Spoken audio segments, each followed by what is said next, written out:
I stood silent while they broke a soldier's spirit in front of everyone, but they had no idea who I really was. My name is Nora Brennan. For 6 weeks, I lived as a private in Bravo Company at Fort Davidson, blending into formation, scrubbing latrines, and keeping my mouth shut while Lieutenant Colonel Victor Harding ran his command like a personal kingdom. No one knew my real rank. No one suspected I was there on orders from Division Command to investigate allegations of systemic abuse. And when I watched him destroy Private Lucas Hayes in front of the entire company for something he didn't do, I knew exactly what I had to do next. I filed formal charges, exposed the rot from the inside, and watched the whole chain of command collapse under the weight of their own cruelty. But before we jump back in, tell us where you're tuning in from, and if this story touches you, make sure you're subscribed, because tomorrow, I've saved something extra special for you. The morning I arrived at Fort Davidson, the Virginia heat was already pressing down like a wool blanket soaked in sweat. I stepped off the transport bus with 19 other new arrivals, all of us dressed in identical uniforms with name tapes freshly stitched and boots still stiff from the box. My tape read Brennan, no rank insignia, no captain's bars, nothing that would suggest I'd spent the last 8 years earning my place in military intelligence. I was here to disappear, to become invisible, to observe without interference. Division had received 3 formal complaints in 4 months about conditions in Bravo Company, all withdrawn before investigation could proceed. Soldiers don't withdraw complaints without reason. They withdraw them because they're scared. We lined up outside the in-processing center, a low brick building with narrow windows and a faded sign that read "Welcome to Fort Davidson, home of the brave." A staff sergeant with a clipboard walked down the line, checking names and handing out room assignments. When he reached me, he barely glanced up. "Brennan," he said flatly. "Barracks C, 2nd floor, bunk 14. You'll report to formation at 0500 tomorrow. Don't be late." I nodded and took the slip of paper from his hand. No questions asked. No suspicion. Just another body filling a slot. Inside the barracks, the air smelled like disinfectant and old cigarette smoke that no amount of cleaning could erase. The floors were scuffed linoleum, the walls a dull beige that might have been white decades ago. I found bunk 14 in the corner near a window that didn't open all the way. The mattress was thin, the frame metal and cold to the touch. I set my duffel bag on the floor and sat down slowly, letting the springs creak under my weight. Across from me, a young woman was folding t-shirts with mechanical precision, each one aligned perfectly on top of the last. She looked up briefly, gave a small nod, and went back to folding. No introductions. No small talk. That was fine. I wasn't here to make friends. That first night, I lay awake listening to the sounds of 20 women breathing in the dark. Someone coughed. Someone else shifted restlessly in their bunk. Outside, I could hear the distant hum of generators and the occasional bark of orders from the drill pad. I thought about the file I'd read before accepting this assignment. Lieutenant Colonel Victor Harding, decorated officer, 2 deployments, 15 years in service. On paper, he looked like a model leader. But the complaints told a different story. Verbal abuse. Punitive physical training used as punishment. Favoritism so blatant it created a 2-tier system within the company. And beneath all of it, a culture of silence enforced by fear. The alarm went off at 4:30 in the morning, a shrill beep that cut through sleep like a knife. I dressed quickly, lacing my boots tight and pulling my hair into a regulation bun without looking in the mirror. By the time I stepped outside, the sky was still dark, the stars fading into a deep indigo that would soon burn off into another sweltering day. Formation was already assembling on the drill pad, soldiers moving into position with the kind of tired efficiency that comes from repetition. I found my place in the 3rd row and stood at attention, eyes forward, shoulders back. Lieutenant Colonel Harding arrived exactly at 5, flanked by Major Diane Carlson and Captain Brian Sutherland. Harding was a tall man, broad through the chest, with a shaved head and a jawline that looked like it had been carved from granite. He walked with the kind of confidence that didn't need to announce itself. He simply expected everyone to fall in line. Major Carlson was shorter, compact, with sharp eyes that scanned the formation like she was cataloging every minor flaw. Sutherland looked bored, hands clasped behind his back, staring off toward the tree line like he'd rather be anywhere else. "Good morning, Bravo Company," Harding's voice boomed across the pad. His tone was even, almost pleasant, but there was something underneath it, an edge that suggested the pleasantness was optional. "I trust you all slept well because today we're going to earn our keep. We've got a 12-mile ruck march followed by weapons qualifications. I expect performance. I expect discipline. And I expect every single one of you to remember that mediocrity is not tolerated in my company." He paused, letting the silence stretch. "Am I understood?" "Yes, sir," the company responded in unison. The sound echoed off the barracks and faded into the morning air. Harding nodded once, satisfied, and turned the formation over to Major Coulson. She stepped forward, clipboard in hand, and began calling out names for the first detail. I listened carefully, noting who was picked, who was passed over, who flinched when their name was called. Patterns. That's what I was here to find. The little details that add up to a bigger picture. After formation, we broke into squads for the ruck march. I fell in with second squad, adjusting the weight on my shoulders and matching pace with the soldier in front of me. His name tape read Hayes. He was young, maybe 22, with a narrow face and a nervous energy that made him check his gear every few minutes like he was afraid something would come loose. I made a mental note. Hayes.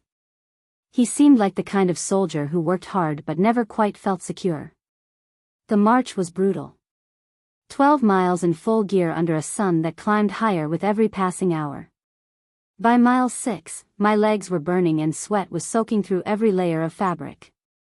But I kept moving, keeping pace, staying quiet. Around me, other soldiers were starting to struggle. A woman too rose up, stumbled, caught herself, and kept going. A man to my left was breathing hard, his face flushed red.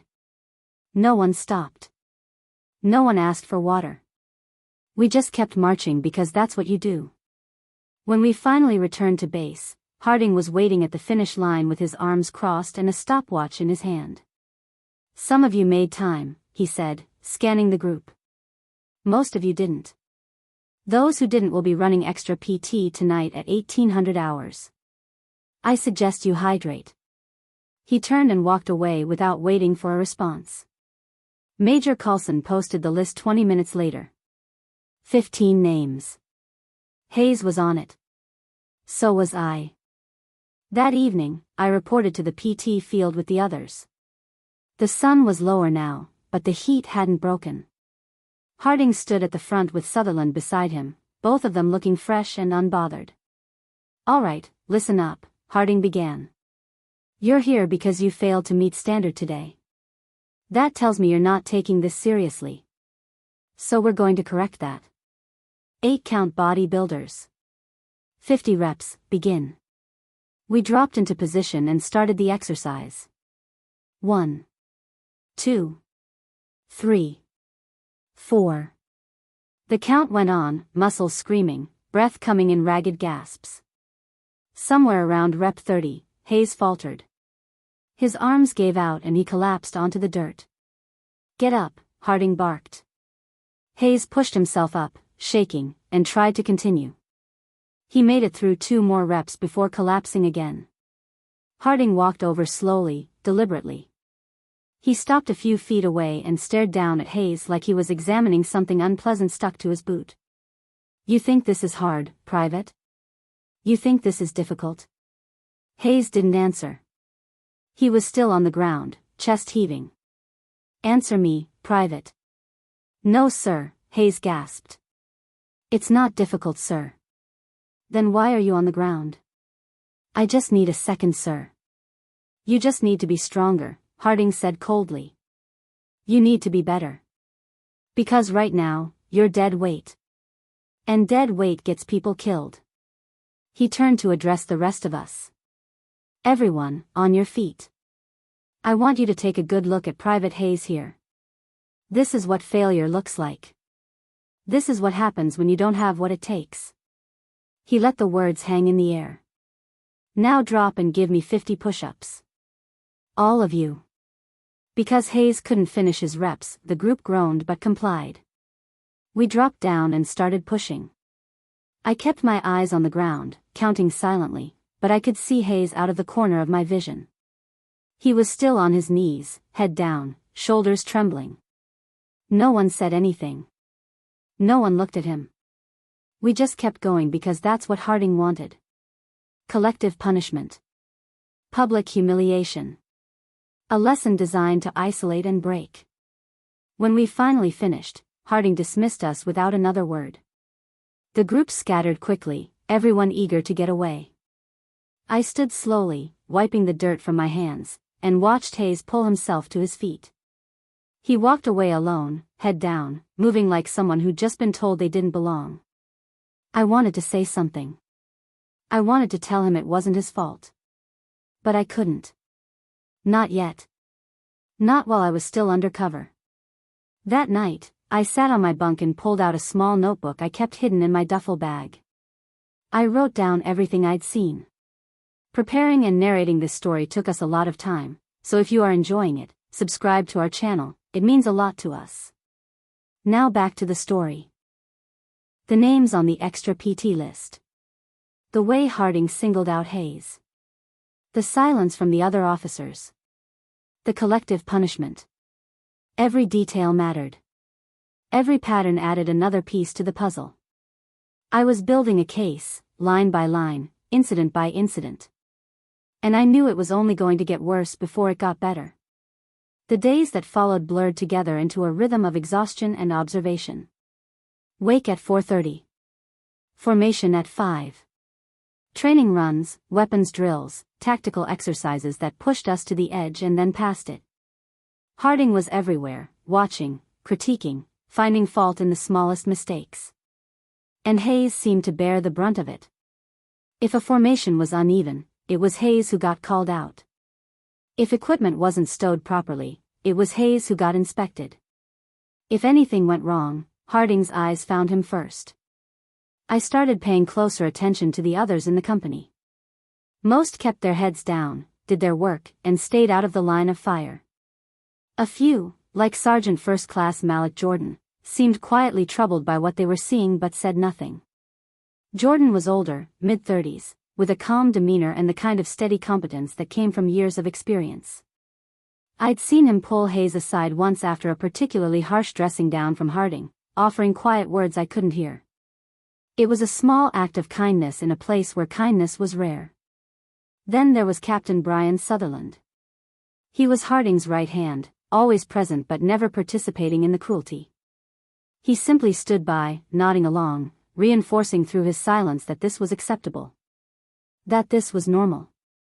Major Coulson was worse in some ways because she actively participated. She handed out the punishment rosters. She scheduled the extra duty. She kept the machine running smoothly, never questioning whether the machine itself was broken. 3 weeks into my assignment, something changed. We were in the mess hall, a cavernous space with long tables and fluorescent lights that buzzed overhead. I was halfway through a plate of something that might have been meatloaf when I heard raised voices near the serving line. I looked up and saw Harding standing in front of Hayes, who was holding a tray with both hands. The room had gone quiet. "Private Hayes," Harding said loudly enough for everyone to hear. "I've been watching you. And I've come to a conclusion. You don't belong here. You don't have the discipline. You don't have the strength. And frankly, I don't think you have the character." Hayes stood frozen, staring at the tray in his hands. "Sir, I'm trying my best." "Your best isn't good enough," Harding said. "And I'm tired of watching you drag this company down. So here's what's going to happen. You're going to stand there and you're going to tell everyone in this room why you're not fit to wear that uniform." The room was dead silent. I could feel my pulse hammering in my throat. Hayes looked around, eyes wide, searching for support that wasn't coming. "Sir, I don't understand." "Then let me make it clear," Harding said, stepping closer. "You are weak. You are a liability. And if I had my way, you'd be gone. Now say it." Tell them what you are. Hayes's hands were shaking so hard the tray rattled. I watched as something broke behind his eyes.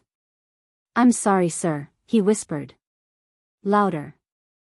I'm sorry, sir, Hayes said again, his voice cracking. That's not what I asked you to say, Harding snapped. I asked you to tell them what you are. Hayes opened his mouth but no sound came out. Tears were streaming down his face now, and he was standing in front of 200 soldiers, completely exposed, completely broken. Harding smiled. That's what I thought. He turned and walked away, leaving Hayes standing there alone. I set my fork down carefully. My hands were steady but inside I was furious. This wasn't discipline. This wasn't leadership. This was abuse. And I had just watched it happen in front of witnesses who would do nothing because they were too afraid. I looked around the room and saw the same expression on every face. Eyes down. Silent. Complicit. That night, I made my decision. I couldn't wait any longer. I couldn't keep watching. I had enough evidence. I had enough testimony. And I had enough witnesses who would talk if given protection. It was time to break cover. It was time to file charges. And it was time to remind Lieutenant Colonel Victor Harding that rank doesn't protect you from accountability. I pulled out my phone and sent a single encrypted message to Colonel Raymond Pierce at the JAG office in Alexandria. 3 words. We need to talk. The response came 4 hours later, just after midnight. Pierce's message was brief. Tomorrow. 1000 hours. Bring everything. I deleted the message immediately and lay back on my bunk, staring at the ceiling. Around me, the barracks was quiet except for the occasional sound of someone turning over in their sleep. I'd spent 6 weeks building this case, documenting every instance of abuse, every pattern of cruelty, every failure of leadership. Now I was about to hand it all over to the Judge Advocate General's office and watch the consequences unfold. Sleep didn't come easy. I kept replaying the scene in the mess hall, Hayes standing there with tears streaming down his face while Harding dismantled him in front of everyone. The way the room had gone silent. The way no one had intervened. The way even the other officers had simply stood by and let it happen. That kind of behavior doesn't exist in isolation. It gets enabled. It gets protected. And it gets repeated until someone with enough authority decides to stop it. Morning formation came too quickly. I moved through the routine on autopilot, responding to commands, falling into step, keeping my expression neutral. Harding was in rare form, pacing in front of the company with his hands clasped behind his back.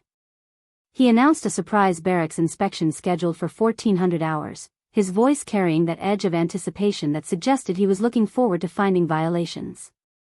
Major Coulson stood beside him with her clipboard, already making notes. Sutherland yawned. After formation, I had exactly 90 minutes before I needed to leave for Alexandria. I went back to the barracks and carefully gathered the documentation I'd been collecting. Photographs taken with a camera disguised as a pen. Audio recordings from my phone tucked into my uniform pocket during formations and training exercises. Written statements I'd collected from 3 soldiers who'd agreed to talk if their identities were protected. Medical records showing patterns of injuries consistent with excessive physical punishment. Duty rosters that revealed the discriminatory assignment of extra work details. Financial documents that showed Hayes had been docked pay for infractions that were either fabricated or wildly exaggerated. I packed everything into a small messenger bag, sealed it, and locked it in my personal footlocker. Then I changed out of my uniform and into civilian clothes, jeans and a plain gray shirt that would let me blend into the world outside the base.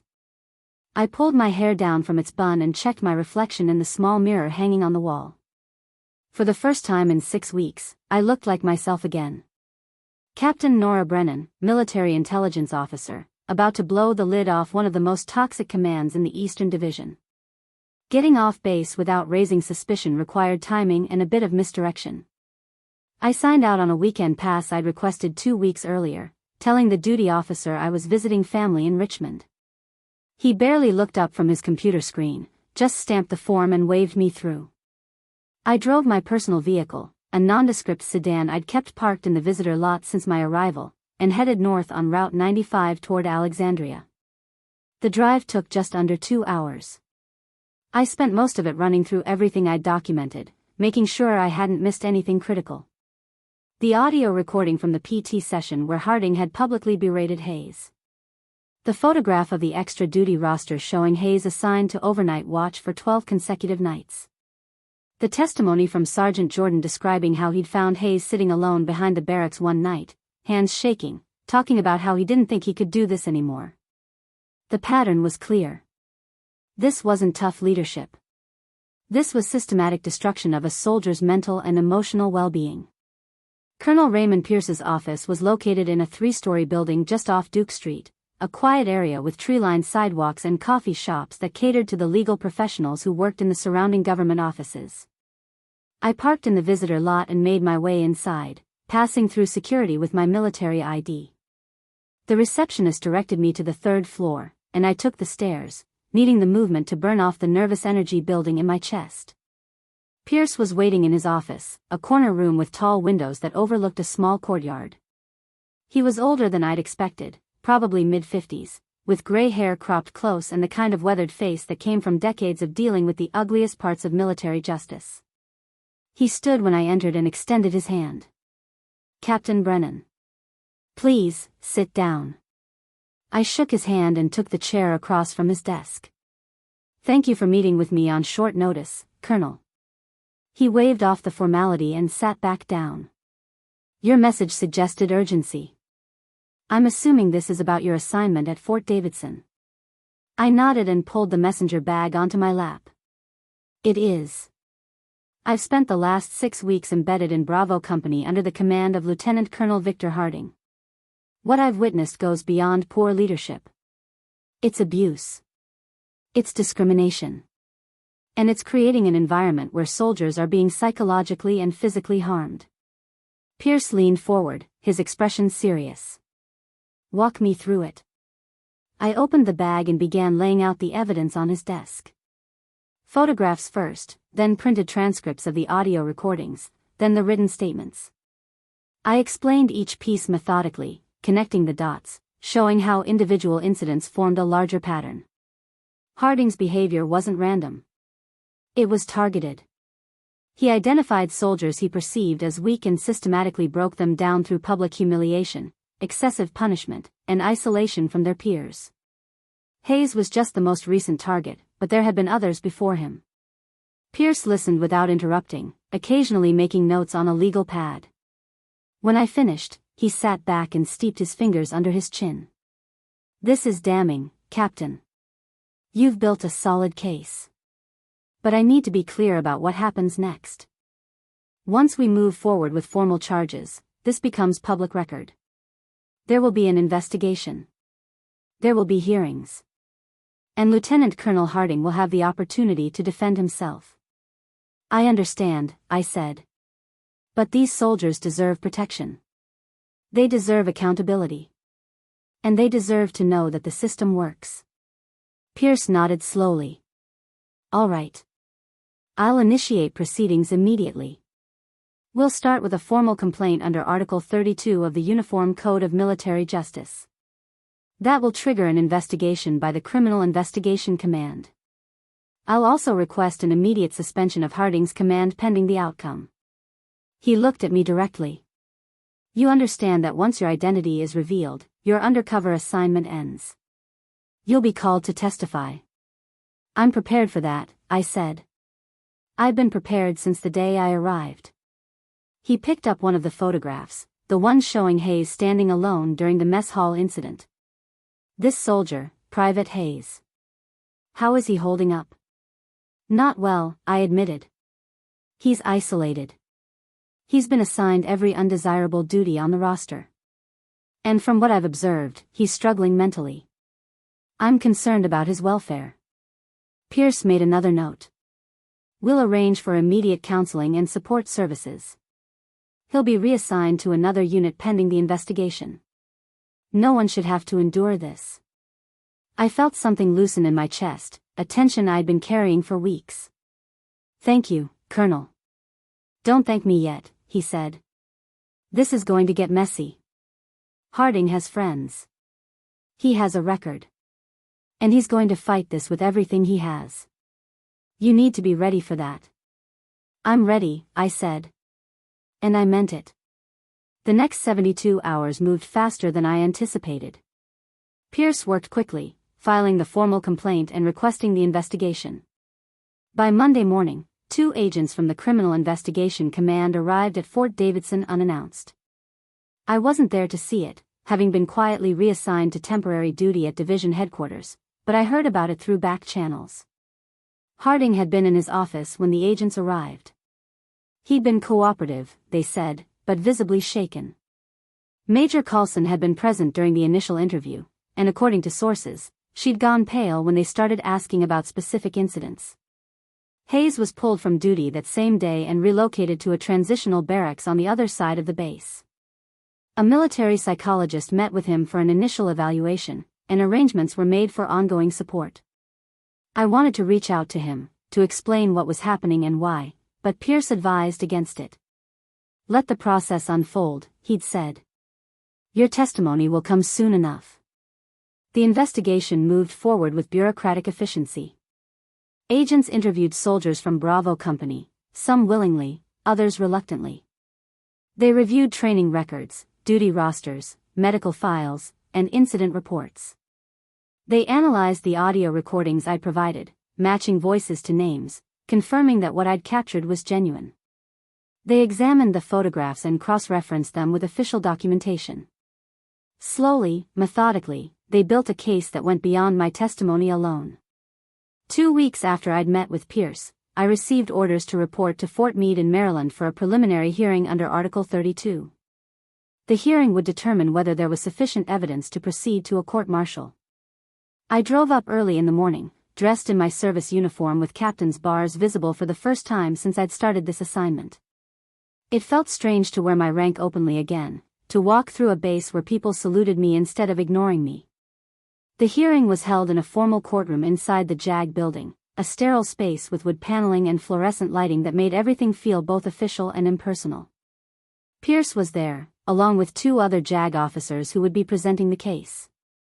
Harding sat at the defense table with his lawyer, a civilian attorney with an expensive suit and a leather briefcase. Major Coulson was present as a witness. So was Sutherland. Hayes sat in the back row, looking smaller than I remembered. The presiding officer was General Patricia Vance, a woman in her early 60s with steel-gray hair and an expression that gave nothing away. She called the hearing to order at precisely 900 hours and outlined the purpose of the proceedings. "This is a preliminary hearing to determine whether sufficient evidence exists to warrant a general court-martial against Lieutenant Colonel Victor Harding on charges of cruelty and maltreatment, conduct unbecoming an officer, and failure to obey lawful general orders. All parties will have the opportunity to present testimony and evidence." Pierce stood and began with an opening statement. "Your Honor, the evidence will show that Lieutenant Colonel Harding engaged in a sustained pattern of abuse against soldiers under his command, specifically targeting those he perceived as vulnerable. This behavior violated military regulations, destroyed unit cohesion, and caused significant psychological harm. We will demonstrate through witness testimony, documentary evidence, and recorded statements that Lieutenant Colonel Harding created a command climate based on fear and humiliation rather than discipline and respect." Harding's attorney responded with a defense strategy I'd anticipated. He argued that military training is inherently demanding, that leadership requires tough decisions, and that Lieutenant Colonel Harding had simply maintained high standards in a challenging environment. He suggested that any perceived harshness was the result of misunderstanding or misinterpretation, and that the complaint was being driven by soldiers who couldn't meet the requirements of military service. Then the testimony began. Pierce called me to the stand first. I walked to the witness box, raised my right hand, and swore to tell the truth. Then I sat down and looked directly at General Vance. Pierce started with basic questions, establishing my credentials, my experience, and the nature of my assignment at Fort Davidson. Then he moved into specifics. "Captain Brennan, can you describe what you observed during your time embedded in Bravo Company?" I took a breath and began. "Over the course of 6 weeks, I witnessed Lieutenant Colonel Harding engage in behavior that went beyond acceptable standards of military discipline. He publicly humiliated soldiers, used collective punishment to isolate individuals, and created an environment where fear was the primary motivator. I observed him single out Private Lucas Hayes repeatedly, subjecting him to verbal abuse, excessive physical training, and public degradation designed to break him down. Pierce introduced the audio recording from the PT session. The courtroom fell silent as Harding's voice played through the speakers. "You think this is hard, Private? This is what failure looks like. This is what happens when you don't have what it takes." The recording continued, capturing the sound of soldiers doing push-ups while Hayes remained on the ground, humiliated and isolated. When the recording ended, Pierce asked, "Captain Brennan, in your professional opinion as a military intelligence officer with 8 years of service, does this behavior constitute appropriate leadership?" "No, sir, it does not," I said clearly. "This behavior constitutes abuse. It violates Army regulations regarding the treatment of subordinates, and it creates a hostile command climate that undermines unit effectiveness and soldier welfare." Harding's attorney cross-examined me next, trying to poke holes in my testimony. He suggested I was biased, that I'd entered the assignment with preconceived notions, that I'd misinterpreted normal military discipline as abuse. I answered each question calmly, referring back to specific regulations and documented incidents. I didn't waver. I didn't get defensive. I simply told the truth. The next witness was Sergeant First Class Malik Jordan. He testified about finding Hayes alone one night, visibly distressed, talking about how he didn't think he could continue. Jordan described how he tried to intervene on Hayes's behalf, only to be told by Major Carlson that it wasn't his concern and that he should focus on his own duties. Jordan's testimony was powerful because it came from someone with years of experience, someone who understood the difference between tough training and targeted abuse. Then Hayes took the stand. He looked nervous, hands gripping the edge of the witness box, but his voice was steady. He described months of being singled out, assigned the worst duties, publicly criticized for minor infractions while others received no punishment for the same mistakes. He talked about the mess hall incident, how he'd felt exposed and humiliated in front of everyone, how he'd gone back to his barracks that night and seriously considered walking away from the military entirely. "Did anyone offer you support during this time?" Pierce asked gently. Hayes shook his head. "No, sir. I felt like I was completely alone. Like if I said anything, it would just get worse." The defense tried to discredit Hayes, suggesting he was simply unable to meet military standards and was blaming his commander for his own shortcomings. But Hayes didn't back down. He acknowledged his struggles but insisted that the treatment he'd received went far beyond corrective training. Major Carlson was called next. She testified reluctantly, clearly uncomfortable with the questions. When asked about the duty rosters and extra assignments, she admitted that Hayes had been given a disproportionate amount of undesirable work but claimed it was based on performance evaluations. When Pierce produced the evaluations and showed they were inconsistent with other documentation, she became flustered. General Vance asked her directly, "Major Carlson, were you aware that Private Hayes was being targeted?" Carlson hesitated. "I was aware that Colonel Harding held him to high standards." "That's not what I asked," Vance said sharply. "Were you aware he was being targeted?" Another pause. "I was aware of concerns, ma'am." "And what did you do about those concerns?" Carlson looked down. "Nothing, ma'am." The hearing lasted 3 days. Witness after witness testified to the toxic environment in Bravo Company. Soldiers described fear of retribution, lack of trust in leadership, and a pervasive sense that speaking up would only make things worse. Medical personnel testified about increased rates of stress-related complaints among soldiers in the unit. Administrative staff provided documentation showing irregularities in disciplinary actions and duty assignments. On the final day, General Vance rendered her decision. "Based on the testimony and evidence presented, I find that sufficient cause exists to proceed to a general court-martial on all charges. Lieutenant Colonel Harding will remain suspended from command pending trial." This hearing is adjourned. The courtroom erupted in quiet murmurs. Harding's face went ashen. His attorney leaned in, whispering urgently, Major Coulson stared straight ahead, expressionless. Sutherland slipped out of the room without speaking to anyone. Hayes sat in the back row with his head in his hands, shoulders shaking. I stood slowly and made my way toward the exit. Pierce caught up with me in the hallway. "You did well in there, Captain." "Thank you, sir," I said. "What happens now?" "Now we prepare for trial," he said. "And we make sure justice is served." I nodded and walked out into the afternoon sunlight, feeling the weight of 6 weeks finally starting to lift. The court-martial trial was scheduled for 6 weeks later, giving both sides time to prepare their cases. I spent those weeks at division headquarters, working on unrelated assignments while staying available for consultations with the prosecution team. It felt surreal to be back in a normal military environment, attending staff meetings and briefings where leadership was professional and respectful. The contrast made me realize just how toxic Bravo Company had truly been.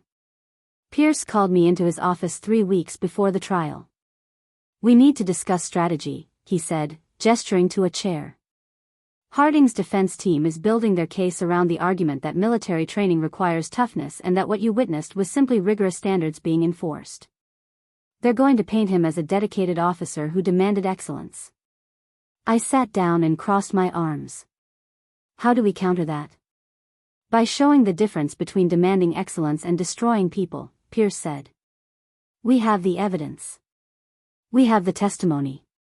But we also need to demonstrate impact. We need to show what his actions actually did to the soldiers under his command." He slid a folder across the desk. "These are psychological evaluations conducted on 5 soldiers from Bravo Company since the investigation began.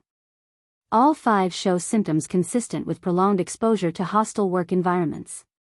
Depression, anxiety, post-traumatic stress responses."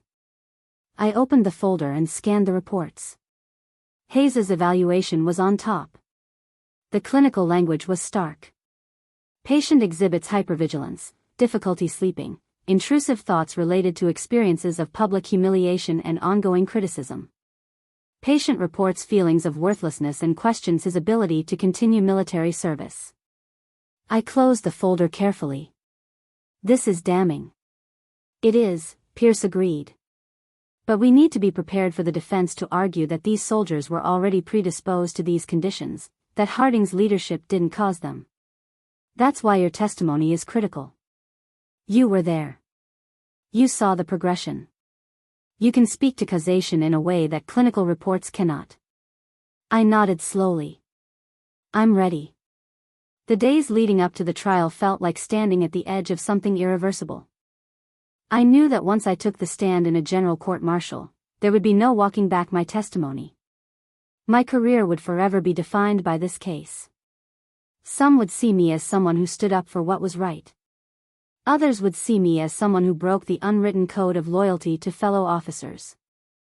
I'd accepted both possibilities the moment I sent that first message to Pierce. The trial took place at Fort Meade in the same courtroom where the preliminary hearing had been held. This time, the room was packed. Military personnel filled the gallery, some from Bravo Company, others who'd heard about the case and wanted to witness it firsthand. Journalists sat in designated press seats, notebooks open, cameras prohibited but sketch artists capturing the scene. The atmosphere was tense, electric with anticipation. The military judge was Colonel Theodore Grant, a no-nonsense officer with 30 years of service and a reputation for running tight proceedings. The panel of officers who would serve as the jury consisted of 7 members, ranging in rank from major to colonel, all selected for their experience and impartiality. Harding sat at the defense table in his dress uniform, back straight, face impassive. His attorney, a man named Douglas Whitmore, looked confident and prepared. Colonel Grant called the court to order at 0900 hours. The charges were read aloud. "Lieutenant Colonel Victor Harding, you are charged with multiple specifications of cruelty and maltreatment under Article 93 of the Uniform Code of Military Justice, conduct unbecoming an officer and gentleman under Article 133, and failure to obey lawful general orders under Article 92. How do you plead?" Harding stood. "Not guilty to all charges, Your Honor." The judge nodded. "Very well. The prosecution may present its opening statement. Pierce rose from his seat and approached the panel. Members of the panel, what you will hear over the coming days is not a story about tough leadership or high standards. It is a story about abuse of power. It is a story about an officer who used his position to systematically destroy the confidence, mental health, and well-being of soldiers entrusted to his care. The evidence will show that Lieutenant Colonel Harding created a command climate based on fear, humiliation, and retaliation. You will hear from soldiers who lived through this climate.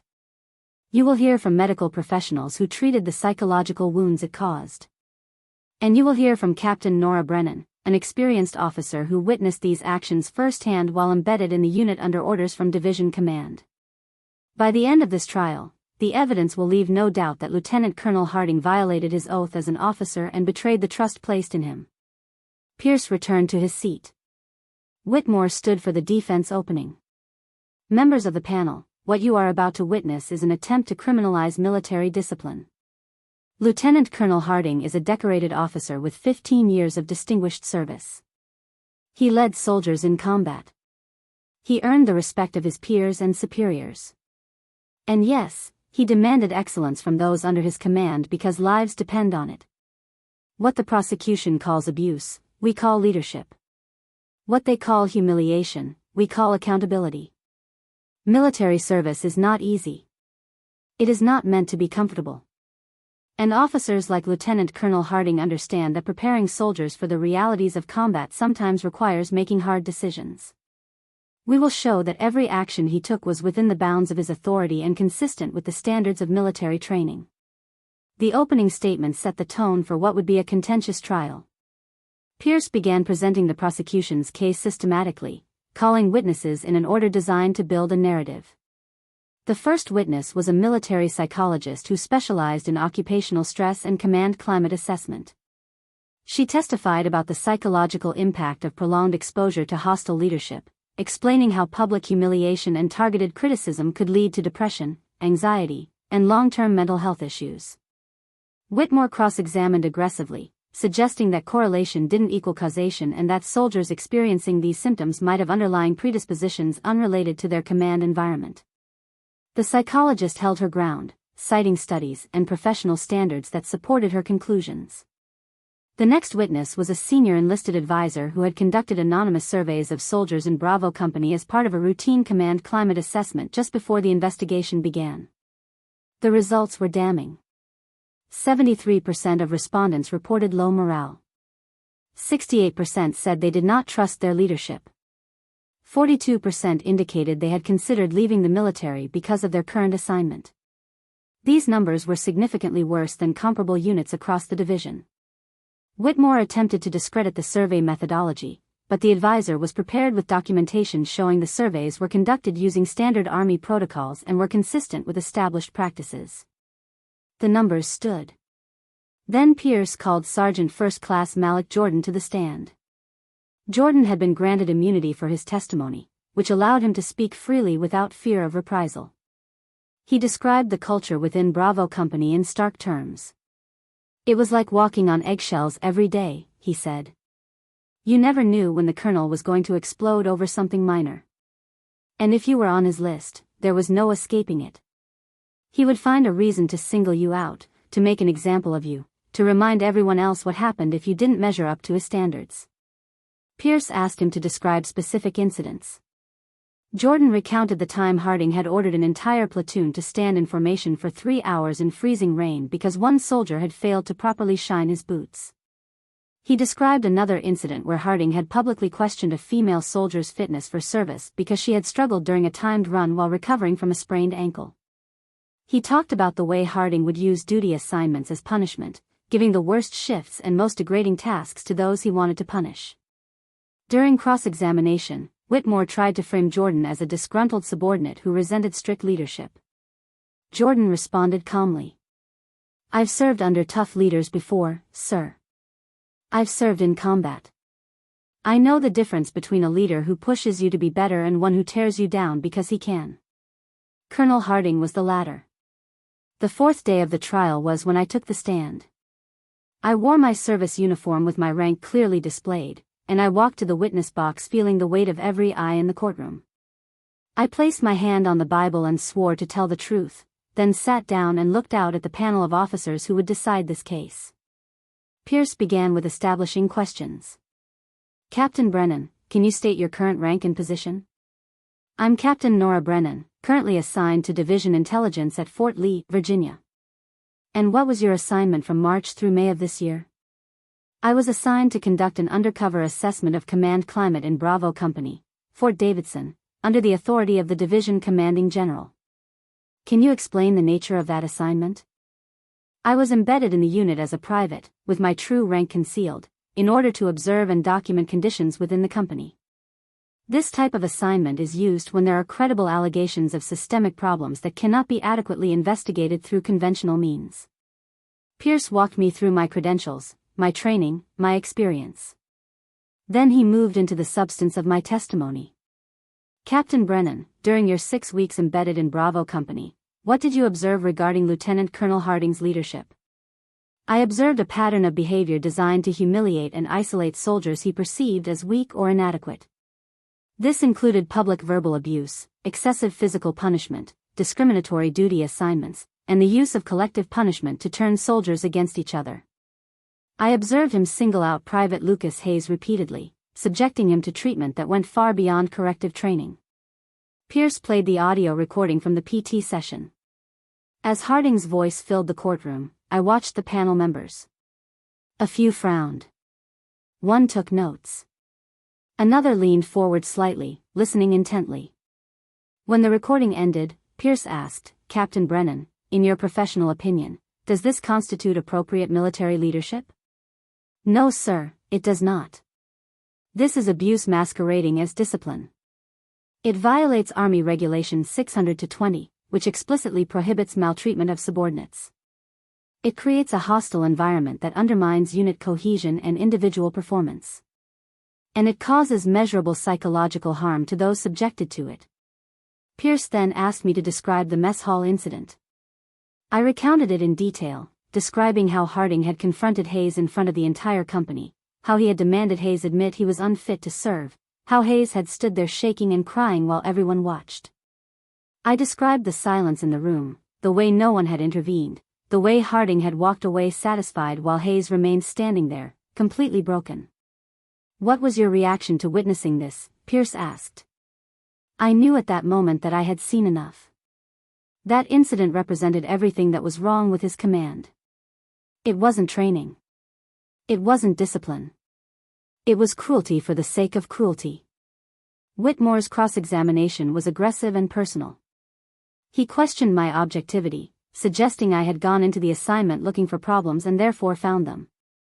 He implied that I was inexperienced in understanding the demands of line unit command, having spent most of my career in intelligence. He suggested that I had misinterpreted normal military discipline because I wasn't accustomed to the standards of combat units.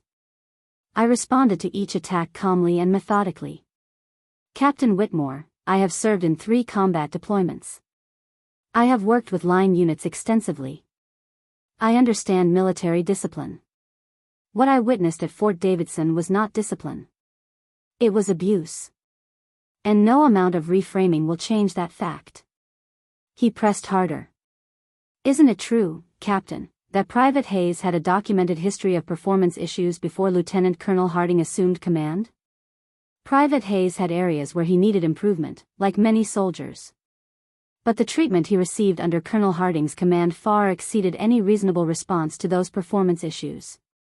So you're saying that demanding excellence is inappropriate? I'm saying that destroying a soldier's sense of self-worth in pursuit of so-called excellence is inappropriate. Leadership means building people up, not tearing them down. Whitmore circled back to the same themes repeatedly, trying to find inconsistencies in my testimony or gaps in my observations. But I had been thorough in my documentation, and my memory of events was clear. I didn't waver. I didn't equivocate. I simply told the truth as I had witnessed it. After I stepped down, Pierce called Private Lucas Hayes to the stand. Hayes looked nervous but determined. He wore his uniform perfectly pressed, his boots shined, his bearing as military as he could manage. Pierce took him through his experience gently, asking open-ended questions that allowed Hayes to tell his story in his own words. Hayes described arriving at Fort Davidson eager to prove himself, wanting to succeed, willing to work hard. He talked about the first time Harding had singled him out during a formation, criticizing his uniform in front of everyone for a wrinkle that Hayes insisted hadn't been there when he left the barracks. He described being assigned to every undesirable duty shift, working overnight watches for weeks on end while other soldiers rotated through. He talked about the PT session where he had collapsed from exhaustion and how Harding had made everyone else do extra exercises because of his failure. Then Pierce asked him about the mess hall incident. Hayes's voice shook as he recounted it. He said I didn't belong. He said I was weak. He said I was dragging everyone down. And then he told me to admit it in front of everyone. To say I wasn't fit to wear the uniform. I tried to hold it together, but I couldn't. I just broke down right there. What did you feel in that moment? Pierce asked gently. Like I was nothing, Hayes said quietly. Like everything I'd worked for meant nothing. Like I didn't matter. The courtroom was absolutely silent. Even Whitmore seemed to hesitate before beginning his cross-examination. He tried to suggest that Hayes had exaggerated the severity of his experience, that he had been unable to handle the normal pressures of military service, that his emotional response was disproportionate to the situation. But Hayes didn't back down. Sir, with respect, I know what tough training looks like. I went through basic training. I went through advanced individual training. I've been pushed hard before. This was different. This was personal. This was about breaking me down, not building me up. Whitmore asked if Hayes had sought help from other officers or senior enlisted personnel. Hayes explained that he had tried to speak with Major Carlson once, but she had told him to toughen up and dismissed his concerns. He had mentioned his struggles to Sergeant Jordan, who had been supportive but ultimately powerless to intervene. The prosecution rested after 4 days of testimony. Whitmore then presented the defense case, calling character witnesses who testified to Harding's professionalism and dedication. Former subordinates described him as demanding but fair. Superior officers praised his leadership during deployments. A military training expert testified that the standards Harding enforced were consistent with preparing soldiers for combat environments. But the defense struggled to explain the specific incidents documented in the evidence. They couldn't explain the audio recordings. They couldn't explain the discriminatory duty assignments. They couldn't explain why Harding had felt it necessary to publicly humiliate Hayes in the mess hall. Whitmore argued that context mattered, that isolated incidents taken out of context could appear worse than they were, but the weight of evidence was overwhelming. On the final day of testimony, Harding himself took the stand. Whitmore walked him through his career, his deployments, his philosophy of leadership.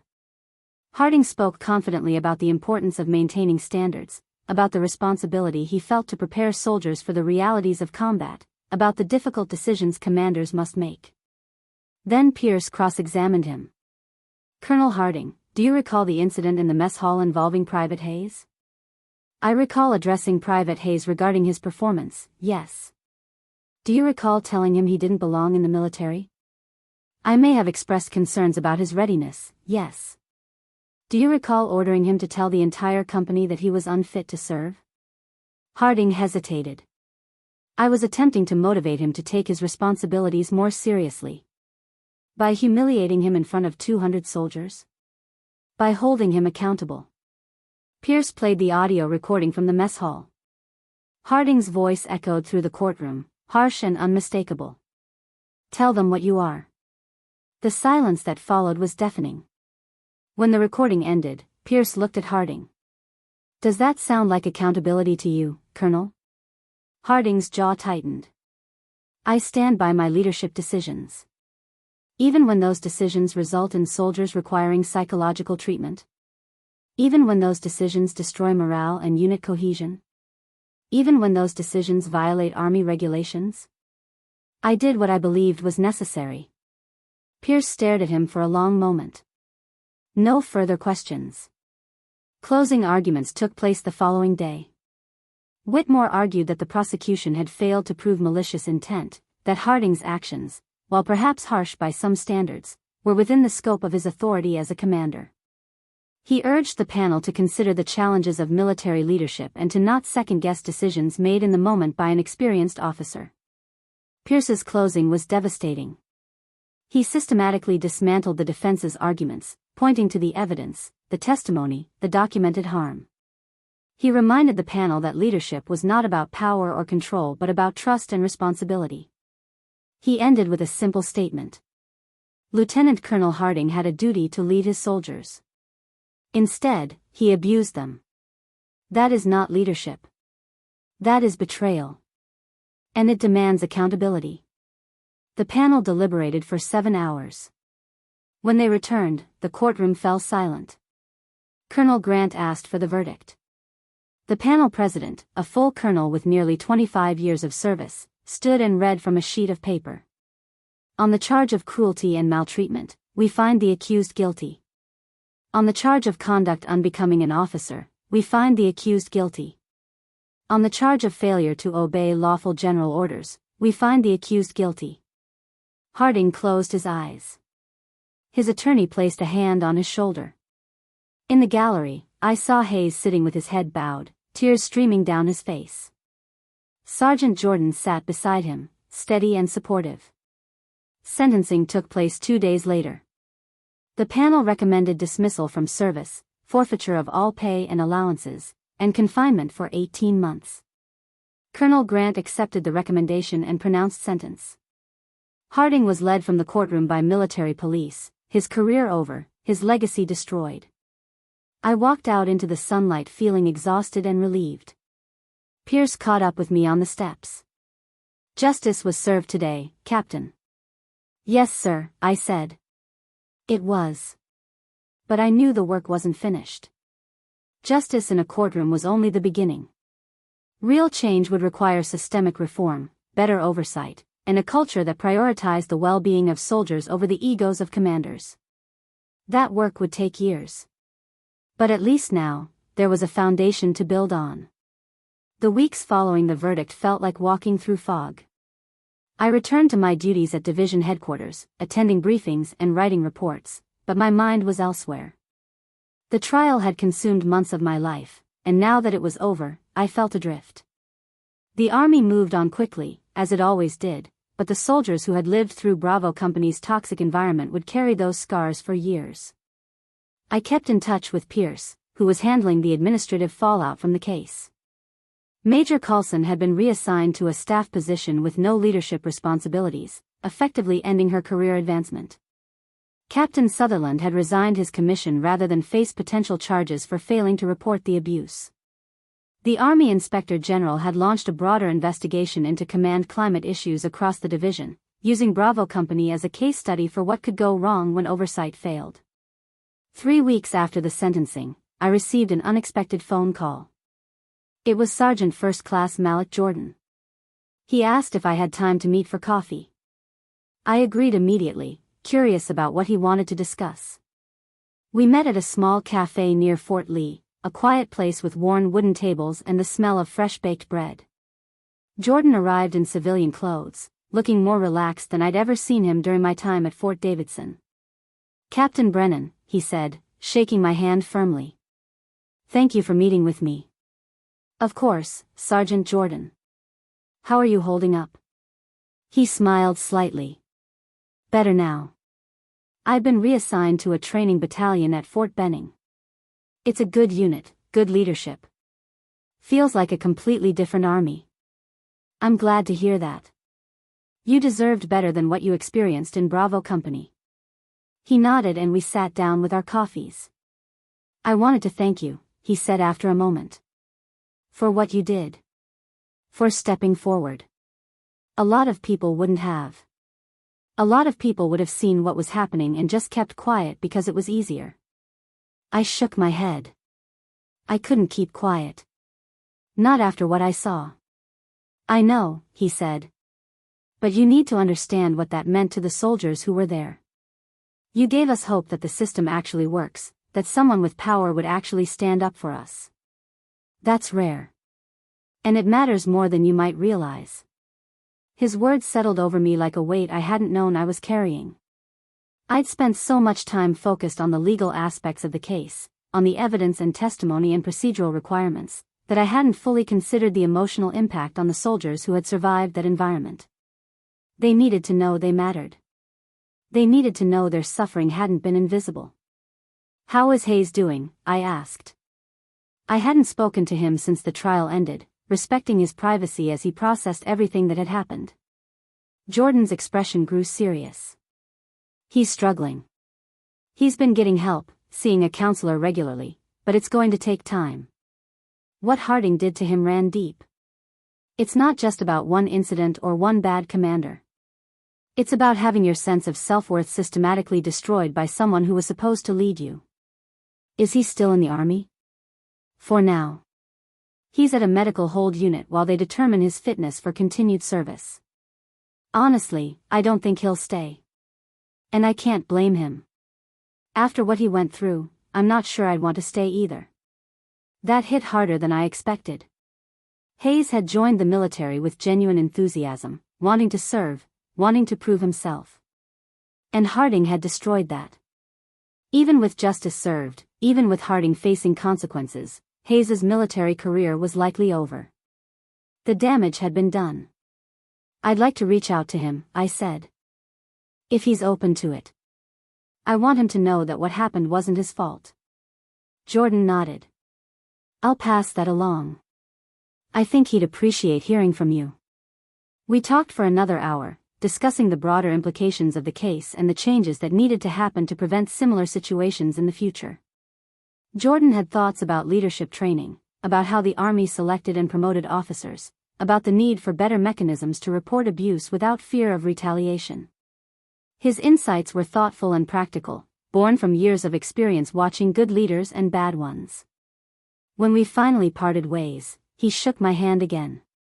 "You did something important, Captain. Don't let anyone convince you otherwise. And don't let the system grind you down. We need more officers like you." I drove back to base thinking about his words. The Army needed structural change, cultural change, systemic accountability. One court-martial, no matter how high profile, wasn't enough. But it was a start. And if enough people were willing to stand up, to speak out, to refuse to accept toxic leadership as normal, maybe real change was possible. A week later, I received a letter forwarded through official channels. The return address was from a transitional unit at Fort Stewart, Georgia. I opened it carefully and found 3 handwritten pages from Lucas Hayes. His handwriting was neat, precise, the kind of careful script that suggested he drafted this multiple times before committing it to paper. "Captain Brennan," the letter began. "I've been trying to write this for weeks, and I'm still not sure I have the right words. But I wanted you to know what your testimony meant to me. For months, I thought I was the problem. I thought I was weak, that I couldn't handle military life, that everything Colonel Harding said about me was true. Even after the investigation started, even after I gave my testimony, part of me still believed I was the one who had failed. But hearing you describe what you witnessed, hearing you explain why it was wrong, hearing you call it what it really was, that changed something for me. You gave me permission to stop blaming myself. You helped me understand that what happened wasn't about my weakness. It was about his cruelty. And that distinction has made all the difference in my recovery. I'm not staying in the Army. I've decided to accept a medical separation and pursue civilian opportunities. It's not an easy decision, and part of me feels like I'm giving up. But my therapist helped me see that choosing to leave a situation that harmed me isn't giving up. It's choosing myself. It's recognizing that my worth isn't defined by whether I can survive in a toxic environment. I'm going back to school. I'm going to study social work. I want to help other people who've been through trauma, who've had their sense of self destroyed by people who were supposed to protect them. I want to be for others what you were for me, someone who stands up and says this isn't okay. Thank you for your courage. Thank you for your integrity. And thank you for seeing me when I felt invisible. The letter was signed simply Lucas. I read it 3 times, feeling emotions I'd been keeping carefully controlled for months finally breaking through. I hadn't cried during the investigation or the trial. I'd maintained professional composure throughout, focusing on facts and evidence and testimony. But reading Hayes's words, understanding the impact of what had happened and the long road ahead of him, I felt tears sliding down my face. I folded the letter carefully and placed it in my desk drawer. Then I sat down and wrote a response. I told him I was proud of his decision to pursue social work, that leaving the army wasn't giving up but choosing health and healing. I told him his worth had never been in question, that he had shown extraordinary courage by speaking his truth despite the risk. I told him I believed he would help countless people because he understood their pain in a way that only comes from lived experience. 2 months after the trial, I was called to a meeting with the division commanding general, Major General Catherine Reeves. I'd briefed her before the undercover assignment began, but we hadn't spoken since I'd submitted my final report. I arrived at her office uncertain what to expect. Her aide showed me in, and General Reeves gestured to a chair across from her desk. "Captain Brennan," she began without preamble. "I've spent considerable time reviewing your work on the Bravo Company investigation. Your professionalism and dedication were exemplary. You conducted a difficult assignment under challenging circumstances, and you did so with integrity." "Thank you, ma'am," I said carefully. She leaned back in her chair, studying me. "I'm also aware that this assignment has likely had personal costs. Living undercover for 6 weeks, witnessing the kind of abuse you documented, testifying in a high-profile court-martial, these experiences take a toll. How are you managing?" The question surprised me. Senior officers rarely asked about emotional well-being directly. "I'm managing, ma'am. I have a good support system, and I've been seeing a counselor to process what I observed." "Good," she said firmly. "Because I have another assignment for you, and I need to know you're ready for it." I straightened slightly. "What kind of assignment, ma'am?"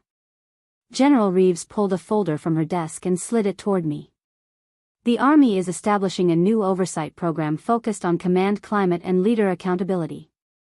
We're creating a team of officers who will conduct assessments, investigate complaints, and work with commanders to establish healthy leadership practices. The program will be based here at Division Headquarters, and it will have authority to operate across multiple installations." She paused, watching my reaction. "I want you to lead the team, Captain. You've demonstrated the judgment, courage, and integrity required for this kind of work. And you understand firsthand why it matters." I opened the folder and scanned the mission statement and organizational structure. It was ambitious, a genuine attempt to address systemic problems rather than just responding to individual cases. But it was also risky. This kind of work would make me unpopular with some officers who viewed oversight as interference. It would require navigating complex political dynamics while maintaining independence and credibility. "Ma'am, I appreciate the confidence you're placing in me. But I need to ask, will this team have real authority? Or are we going to be window dressing for public relations purposes?" General Reeves smiled slightly. "That's exactly why I want you for this position, Captain. Because you asked that question. Yes, you'll have real authority. You'll report directly to me, and you'll have access to investigative resources and legal support. You'll also have the backing to make recommendations that commanders will be required to address. This isn't about checking boxes. This is about changing culture." I took a breath, feeling the weight of what she was offering. "When would this start, ma'am?" 30 days. That gives you time to select your team members and develop your operational procedures. I'll expect your first briefing in 45 days. I closed the folder and met her eyes. "I accept, ma'am." She nodded, satisfied. "Good. One more thing, Captain. You're being promoted to Major. The promotion ceremony is next week. Congratulations." I left her office feeling a strange mixture of excitement and trepidation. The work ahead would be challenging, probably controversial, potentially career-limiting if I made powerful enemies. But it was also meaningful in a way that few assignments could be. I would have the opportunity to help create lasting change, to build systems that protected soldiers rather than just responding after they'd been harmed. Over the next month, I worked around the clock to establish the oversight team. I selected 4 other officers to join me, all with backgrounds in investigations, psychology, or legal affairs. We developed assessment protocols, established confidential reporting mechanisms, and created training programs for commanders. We studied best practices from civilian organizations and other military services, adapting what worked and discarding what didn't. The promotion ceremony was small and professional. General Reeves pinned on my major's oak leaves while my parents watched via video call. There was no big celebration, no formal reception. Just a brief acknowledgement of a new rank and new responsibilities. Afterward, I returned to my office and continued working on the oversight program launch. The program became operational on a Monday morning in early autumn. Our first case came within hours. A staff sergeant from a logistics company submitted a confidential complaint alleging that her commander was retaliating against soldiers who had reported safety violations in the motor pool. The complaint included specific dates, witnesses, and documentation. It was exactly the kind of issue we were designed to address. I assigned 2 team members to conduct the initial assessment while I reviewed the background information. Within 3 days, we had confirmed the allegations and made recommendations for immediate corrective action. The commander was temporarily relieved while a formal investigation proceeded. The soldiers who had reported the safety violations were reassigned to protect them from further retaliation. And the motor pool underwent a complete safety review that identified multiple violations requiring immediate correction. It was a small case compared to the Bravo Company situation, but it mattered. It showed soldiers that reporting problems wouldn't be ignored or punished. It showed commanders that oversight was real and had teeth. And it showed the Army that this program was serious about accountability. Word spread quickly. Other soldiers started reaching out, some with formal complaints, others just asking questions about whether certain behaviors were acceptable. We responded to each inquiry professionally and thoroughly, investigating when appropriate, providing guidance when needed, and referring complex issues to proper authorities. Not everyone was pleased with our work. Some commanders resented the scrutiny, viewing us as bureaucratic interference rather than supportive oversight. A few tried to circumvent our authority by appealing to their chains of command. But General Reeves held firm, consistently supporting our independence and backing our recommendations. 6 months into the program, I received another letter from Hayes. He was doing better, he wrote. He'd started his social work program and was excelling in his classes. He'd found a part-time job at a veterans service organization, helping other former service members navigate the transition to civilian life. He was seeing a therapist regularly and had joined a support group for people recovering from workplace trauma. More importantly, he wrote that he'd started to reclaim his sense of identity separate from what Harding had tried to make him believe about himself. "I'm learning that my value isn't determined by someone else's cruelty," he wrote. "I'm learning that surviving doesn't mean the abuse was okay. And I'm learning that healing isn't linear, but it is possible." He ended the letter with a question. Would I be willing to speak to his social work class about leadership, accountability, and institutional change? They were studying organizational culture and ethical decision-making, and he thought my perspective would be valuable. I wrote back immediately agreeing. If sharing my experience could help future professionals understand the importance of standing up for what's right, it was worth doing. I spoke to his class on a cold Thursday evening in November. The room was packed with graduate students, all of them attentive and engaged. I talked about the investigation, the trial, and the aftermath. I talked about the difficulty of speaking truth to power and the cost of remaining silent. I talked about the responsibility that comes with authority and the courage required to use that authority ethically. During the question and answer session, a student asked what advice I would give to someone who witnessed wrongdoing in their organization. I thought carefully before responding. Document everything. Find allies who share your values. Understand the formal mechanisms available for reporting concerns. And remember that doing the right thing isn't always the easy thing, but it's always worth it. Hayes walked me to my car afterward.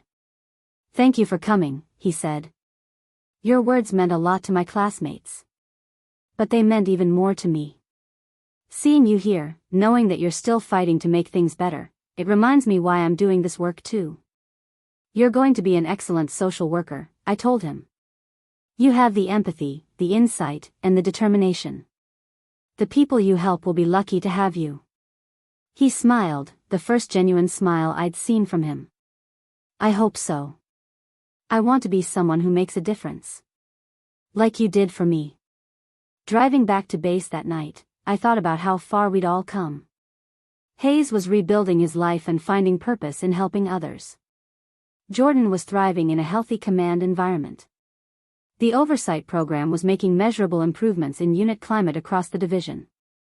And I had found a sense of mission that went beyond individual cases to systemic change. It wasn't a perfect ending. Harding's victims would carry their trauma forever. The Army still had deep cultural issues that couldn't be fixed by one program or one trial. And there would always be leaders who prioritized power over people. But progress was happening.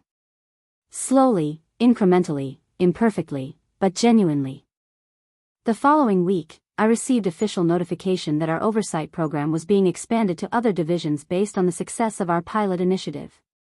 We would be training teams at 3 additional installations, sharing our protocols and lessons learned. It was validation that the work mattered, that accountability was possible, and that institutional change, though difficult, was achievable when people committed to making it happen. I printed Hayes's letter and pinned it to the wall in my office, right next to the program's mission statement. It served as a daily reminder of why this work was important. Not for awards or recognition or career advancement, but for the soldiers who deserved leaders worthy of their trust and sacrifice. That was the standard I held myself to. That was the legacy I wanted to build. And that was the change I would keep fighting for, one case at a time, one commander at a time, one soldier at a time. 2 years had passed since the court-martial, and the landscape had shifted in ways both visible and subtle. I stood in the conference room at division headquarters, preparing for a briefing that would determine the future of the oversight program. The walls were lined with charts showing command climate scores across 15 units, trending upward in nearly every category. Complaints were being addressed faster. Soldiers reported higher trust in leadership. Toxic commanders were being identified and removed before they could cause lasting damage. General Reeves entered with her staff, and I began the presentation. The data told a clear story.